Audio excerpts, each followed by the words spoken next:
Hello friends, আজকে আমি বানাবো কচড়ার তরকারি। তো দেখুন কিভাবে করা যায়। কচড়াগুলোকে এভাবে বেছে নিতে হবে, শিরগুলো বের করে নিতে হবে, তারপরে ভেঙে ভেঙে দিতে হবে। আলু আর কচড়া দিয়ে কেটে নিলাম। এবারে এটা আমি সেদ্ধ হতে দেব। জল দিলাম, আবার হলুদ দিলাম আর নুন দিয়ে দেবো। এবার সিদ্ধ হতে দেব কমসে কম 10 মিনিট। 10 মিনিট সিদ্ধ হওয়ার পর দেখুন এবারে সিদ্ধ হয়ে গেছে। এগুলোকে তুলে নিতে হবে। গ্যাসের আঁচটা কম করে তুলে নিয়ে জলটা ফেলে দিতে হবে। তারপর কড়াইয়ে তেল বসিয়ে দিয়েছি। তেল গরম হয়ে গেলে পেঁয়াজ দিতে হবে। পেঁয়াজ কুচি লাল হয়ে এলে টমেটো দিয়ে দিতে, লাল লাল টমেটো, আর নুন দিয়ে দিতে হবে, আর হলুদ দিয়ে দিতে হবে। এবার আদা রসুন কাঁচা লঙ্কা পেস্ট করে রেখেছিলাম, তারপরে জিরে ধনে দিয়ে করে নিতে হবে, নেড়ে নিতে হবে।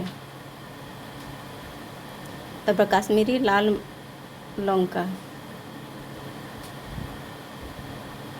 যেটা রং হয় খুব সুন্দর কিন্তু ঝাল হয় না বেশি। ভালো করে মশলাটা কষিয়ে নিতে হবে, কারণ কচড়া আর আলু আমাদের সেদ্ধ করাই আছে। মশলাটা ভালো করে কষিয়ে তারপর সেদ্ধ করা কচড়া আর আলুর সবজিগুলো ঢেলে দিলাম। এরপর ওটা ভেজে নিতে হবে ভালো করে। কষানো হয়ে গেলে একটু চিনি, ওই 2-4 দানা চিনি দিলেই হবে। যদি পছন্দ করেন তো দেবেন, যদি কেউ না পছন্দ করে দেবেন না। তারপর একটু জল দিয়ে দিতে হবে। মশলাটা ফুটতে দেওয়ার মতো একটু জল দিয়ে তারপর নেড়ে চেড়ে ঢাকা দিয়ে দিতে হবে।